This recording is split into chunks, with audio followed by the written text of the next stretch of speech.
right, man. So we're gonna call that the show. Just kidding, guys. So obviously Perfect. we know what everybody is talking about in the streets when it comes to the 49ers, and it is what is going on with the non-QB competition.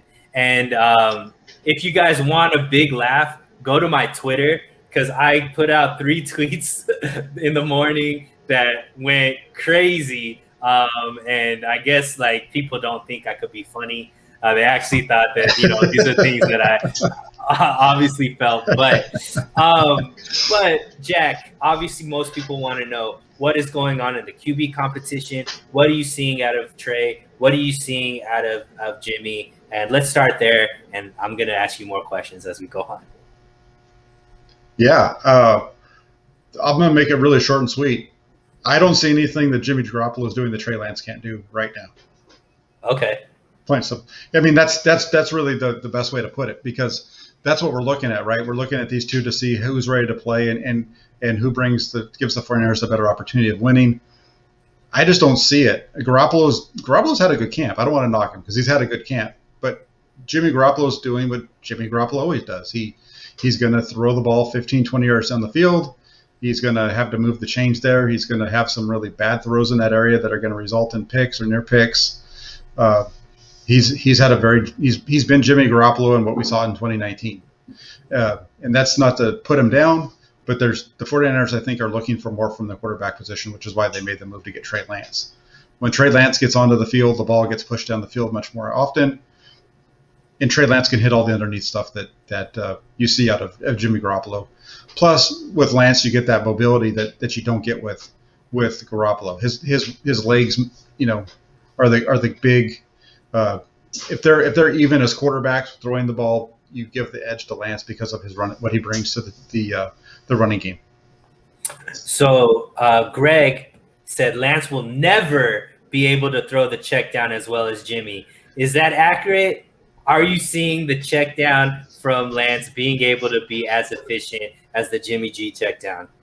I'm not sure if anybody can throw the check down as efficiently as Jimmy Garoppolo. Or as often. And, for me, I've been on the trade Jimmy from the beginning. I wanted them to trade. The reason why I'm in part of all 49ers and all this kind of stuff, I went on Grant Cohn's show and I said we should trade Jimmy Garoppolo to get Stephon Gilmore like months ago, right? And so I'm a little bit biased. I obviously want Trey to start, but let's kind of try to put it in perspective because we kind of try to elevate Trey. I think we talk about all his positives. What are you seeing as far as areas of weakness in Trey? Things that are definitely places where he needs to work on before he could be the superstar that we expect him to be. Really, the biggest issue right now with Trey Lance throughout camp has been the ball handling in the zone read game. I think they've had 5 fumbles now in that area. Where the running back's coming by and they're sticking it in there. Is he going to keep it or give it? And either the running back's pulling it out of his hand and it falls, or he's pulling it away. They're just having mix-ups there at that exchange, at that mesh point. And they've dropped the ball 5 times throughout camp. So that's a big issue. And so of the things that needs to be cleaned up, that's the biggest one. That's where his turnovers have come from. He has had 1 interception on a ball. Maybe it was one, or he might have had 2. I'm not sure, but I know he had one on Saturday. But that was right. That one hit Mitchell right in the hands and popped up. So hard to put that one on Lance. But so I would say the fumbles from the zone read exchanges are the biggest issue. And then just once, he's got to work on his accuracy. For the most part, most of the time he's accurate. He's getting the ball into the catch radius of the receiver. It's not perfect, but it's in there. But every once in a while he gets a little wild. He had a couple of throws on Friday that weren't so hot. But what you saw happen this week was, as the week went on, you saw them kind of start to prepare for the practices in Levi Stadium. And so they started taking away the zone reads and that kind of stuff and asking them to do more of the Jimmy Garoppolo offense. And that's when you saw you didn't see quite as many of the spectacular plays out of Trey Lance that you'd seen up until that point. So I think as they go through this, that you're going to probably see that happen for the next few weeks. Do you think that's because they don't want to show that stuff off quite yet, or is that just because it's getting closer to game time as far as preseason and all that kind of stuff? Yeah, I think there's definitely a part of it that they don't want to show it off, because that's one of the things, when they're out at camp practice on the practice field, it's a lot easier for them to control what's being shown, right? Because they don't allow. Well, the media can never shoot during team period, but they also shut down the fans during team period in that area. But then when they go into the stadium on Saturday, if you watch if you're on Twitter at all on Saturday, you're seeing all these plays, because there's just too many people. They can't shut it down, right? So you're seeing more and more plays.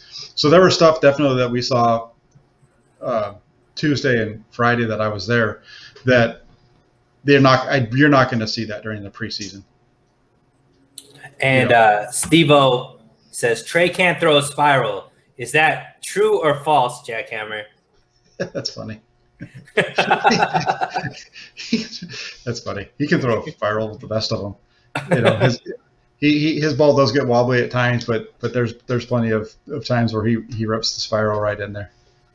So one of the things, and this is obviously the debate, right? Do you sit Trey a year and let Jimmy kind of play? Obviously, it's not like Jimmy's doing anything that's causing him to lose the job. I would say from everything everybody's saying, he's having a really good training camp. And there's nothing really he's doing that's causing you to think that he's not going to be a quality quarterback. However, what you are saying is Trey isn't that far behind. So it's kind of more like a philosophy thing. You gave up 3 first-round picks to get this guy. He's pretty much already showing you that he could be in the same realm as Jimmy Garoppolo as far as the type of offense that Jimmy runs. Plus, he gives you that added dynamic of running and the deep ball, right? So what do you think Kyle Shanahan needs to see, or what do you think he's looking for to finally make that call that's like Trey's going to just now be all with the ones?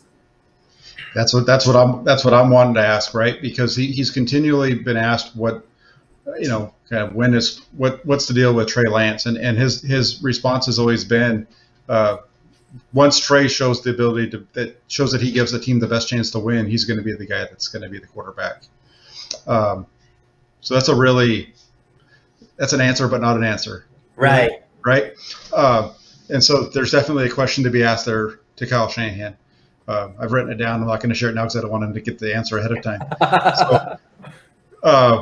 No, but go back and kind of look through the press conferences that he's had. I think it was August 1st. He was asked about Trey Lance taking reps with ones, and his response was, that hasn't been a thought. I don't have any, the thought of Trey taking reps with the ones hasn't even occurred to me. August 2nd, Trey Lance goes out in practice and takes a rep with the ones. They ask him about it in afterwards, and no, that was a play that was just, we wanted to get our first team offensive line, a rep on that play, and that's a play that only Trey Lance is going to run, so that's why Trey was in there. So that right there, he kind of told you that Trey Lance is going to be running some plays with the ones, because why else would you want to get your backup quarterback specifically in a practice on August 2nd with your ones for a running play that he's the only quarterback on your roster that you're going to play with, right? Yeah. And then that progressed to this week where he said that Trey is going to play this year. And he said it's going to be in situations that he's going to play. So there's been a progression there. And that progresses from draft night when Shanahan says there's not going to be any competition. He's not going to play, or he's not, we're not going to put any pressure on him till, at the end of OTAs. The question gets asked, are you going to let him play? And that's up to Trey. So this has been evolving and it's growing. Everybody that's had a chance to really sit down with Kyle Shanahan, because outside of the local press, actually sit down with him behind the scenes, all basically are saying that he's extremely high on what Trey Lance is bringing to the table. And I think that, if he can go out there, if Trey Lance goes out there and blows people away on Saturday and then the following Sunday, and the Sunday after that, he could be the starter in week 1. Excellent. Niner by Nature, 88, one of the greatest handles ever. Niner by Nature, I like that name. Let's make history with the Rook. I agree, Niner by Nature. And Robert has a question for us. Do you think that Shanny is hyping Garoppolo to trade him before the season starts? What is your take on that? Well, he's hyping him up to trade him. I don't know if he's hyping him up because they're going to trade him before the season starts, but they're definitely trying to hype him up. And really, I've said this for a while now in some articles and just my thinking. If you're going to play Trey Lance and you want Trey Lance to be the guy and you're expecting him to be the guy this year, doesn't it make more sense to trade Garoppolo as soon as you can before the rookie beats him out? Right. So, probably is my answer to that. Yeah, I bet you that's if he feels that that Lance is capable of winning and being the guy, then yeah, he's probably trying to hype him up and pump him up like we've been hearing so much about, and then dump him. Yeah, and I mean, I was really early on when we made the trade to move up to 3. I went on Grant's show and I said we will never hear another bad word about Jimmy Garoppolo out of Kyle Shanahan's mouth, because that already started the stopwatch as far as when Jimmy was going to get traded. But here's my question to you, because you understand the cap a lot better than I do. There comes a point where getting Jimmy Garoppolo off of your books doesn't help you financially. Am I wrong in saying that? Like, when does this trade have to happen, or being cut have to happen before they're on the hook for the money? I think they can cut him. I'm not sure I'm not sure about that point, to be honest with you. But I think that they could cut him all the way up to the start of the season. I think maybe once the season starts, maybe it becomes more locked in, or at least it's what happens is some of his salary. As they're paying him along the way. Let's say they trade him and say like week 8, right, or whatever the trade deadline is, week 6, maybe it is. If they trade him week 6, and they'd have paid him that for that time period, so I think that might change his cap savings number a little bit. Got you. So this is like a fluid situation. It's not like they have to get rid. There's a certain point where you might as well keep them, type of thing. I don't think so. I don't know that answer for certain, but I don't think so. I think we need to look into that, because there was somebody that, I don't know if he was trolling me on Twitter or on my YouTube channel. He basically like, you guys don't understand the way the contract works. Like, at a certain point, trading Jimmy, you're actually got to pay the salary anyways. So I need to figure out what that date is too, because, I think Steve put up cut by week 1 cost is 2.4 dead mil, or 2.4 mil dead money, which obviously is nothing, but I don't know after that what it becomes, right?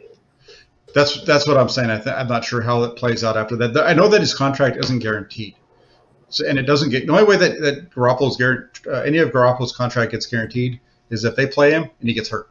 If he goes out and plays, guess what Niner by Nature said. What if Jimmy gets hurt? Doesn't that make his contract guaranteed for 2021, 2022? That is accurate, which is why I don't think Jimmy G plays at all for the 49ers, because it is way, way too expensive if he gets hurt, which we know is very possible. What do you think about that, Jack? No, I've been right there with you on that thought. That's a part of the reason why. I think that's part of the reason why we didn't see him at the end of last year, even though I think he was healthy enough to play. And I think it's part of the reason why they're looking to try to get rid of him before he starts the season. I understand what they're saying, but there's enough things that they're saying to show the other side of that as well. And if you're conspiratorial like I am, you're always reading between the lines, trying to see like the underlying message of what's going on.